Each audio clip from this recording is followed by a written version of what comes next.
Hey guys, welcome back. This is the video for Chapter 7, Earth and Space Sciences, the week of 10/12. So, you guys still have a little bit of time to get in your AB4s. They were due on the 12th by 11:59. Just for the record, Sunday at 11:59, if I don't have them, I will no longer be able to give you any credit because they will be over a week late.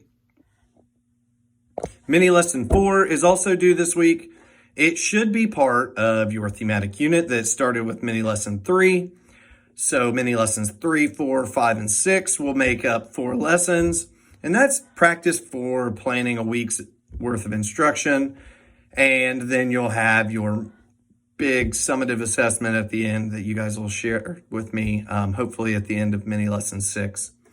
So, diving into some topics from the videos that you sent me and the lesson plans for Mini Lesson 3, I want to discuss with you 2 things.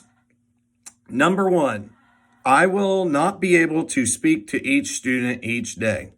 This is something that I have seen in lesson plans in the past, and I have seen in lesson plans this year, and that just can't be the case. We have to shift our thinking. We have to make sure that we speak to each student every day. And when you really think about it, that is the most important thing that we can do, is acknowledge a kid's presence and let them know that we are glad they're there, we're there for them, and we are here to help them succeed. Being invisible is the most awful feeling in the world. Think of a time when you guys have felt invisible and how it really made you question your self-worth and whether or not anybody would miss you. With the prevalence of early suicide with our kiddos, with the prevalence of mental or hidden disabilities, social emotional learning is super important for our kiddos. And we have to make sure that they feel important in our room. We have to make sure that each student is spoken to, even if it's just a hello at the door. I think that too often teachers fall into the trap of thinking that the standards are more important than the students. Without the students, there's no reason to teach standards. We are here for our students. That's it. We're not here for the standards. I don't come to work for a book, a list of things that I have to teach. I am not chomping at the bit to talk about weather systems or solar energy. I do this job because I care about the kids. I do this job because I want them to feel the way that I did when I was in Dr. Jones's classroom growing up. I think that it's really important that I get this message across to you guys, because that's a really troubling statement. And I'm not saying that if this is something you thought, that you're not going to be an effective teacher, but it's my job to point out when these statements are made, the impact that our words and our thoughts and our dispositions can have on kids. So please, don't ever think that there's an excuse for you not to speak to each student each day. The next one, when you guys get to your differentiation section in your lesson plans, I have commented, and I'm still seeing this, in the differentiation section, there has been the line for students with IEPs. So this is especially troubling for me as somebody who is an intervention specialist and has spent their whole career working with special needs students and fighting that battle to get students mainstreamed and included in the general curriculum and in typical classrooms.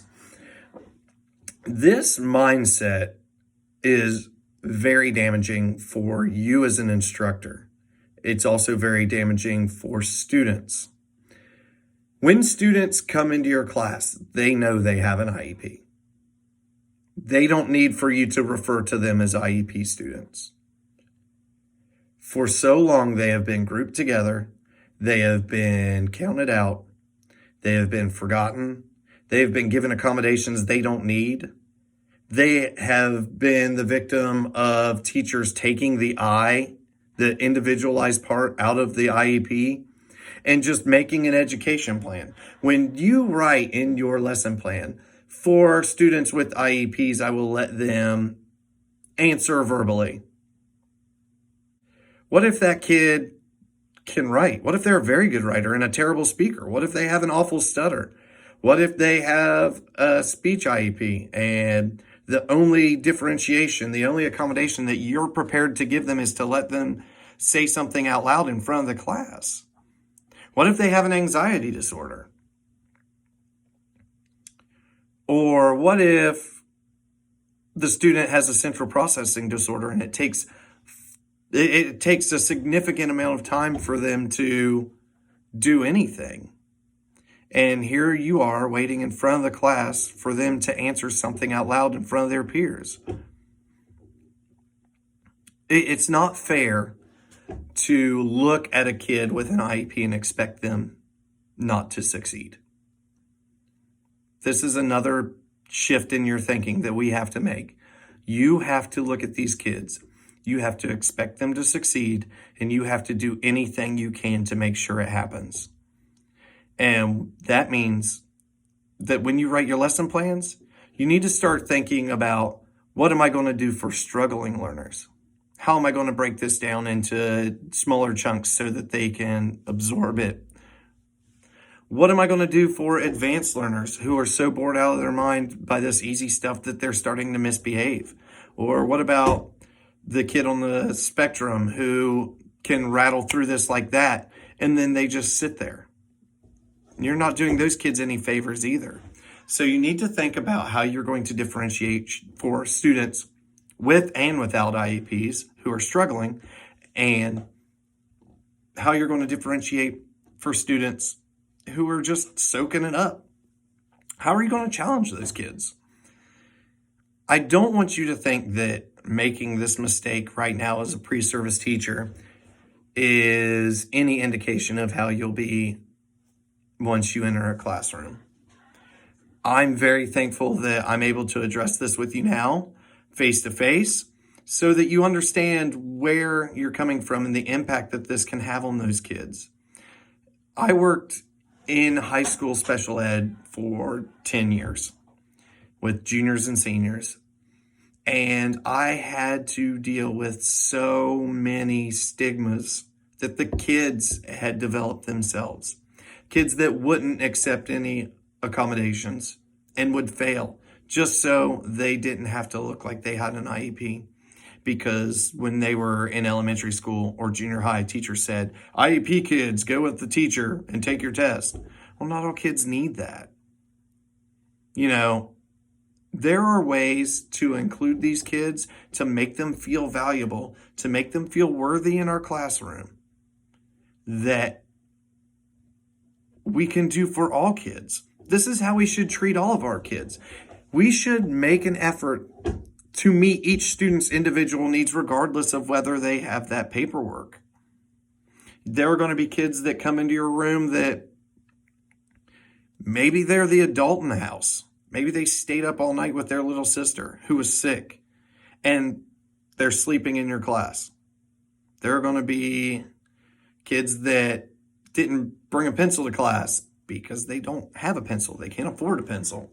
And we need to address these situations individually.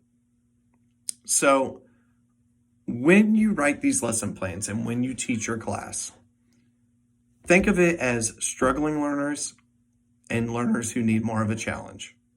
Please take the stigma, take that language out of your lesson plans. Finally, the last thing I want to talk about is make sure on your lessons that you are hitting every part of your lesson plan. A lot of you are cutting short after usually your body of your lesson. So you get the introduction and the body of the lesson. I'm not getting to see any guided practice. I'm not getting to see any individualized practice or independent practice. And I'm not getting to see your assessment and conclusion. Those are very important parts to a lesson. So make sure that you're preparing your lessons so that you can squeeze all those into your 15-minute blocks. Okay, that's all I have for you guys. This chapter, again, was over Earth and space science. It's pretty self-explanatory. They do go through and they had 4 main things that they wanted us to bring from this. But when you look at it, these are just standards. So yes, you do need to know your content. And I'm sure that you guys do know your content. So I'm not going to hammer you on that. And I'm not going to beat the drum. And I'm not going to go over and over content with you. You've had plenty of science courses. It is important that you make these changes in your mini lessons. And hopefully mini lesson 4 will be the best. Thanks. Stay safe. God bless.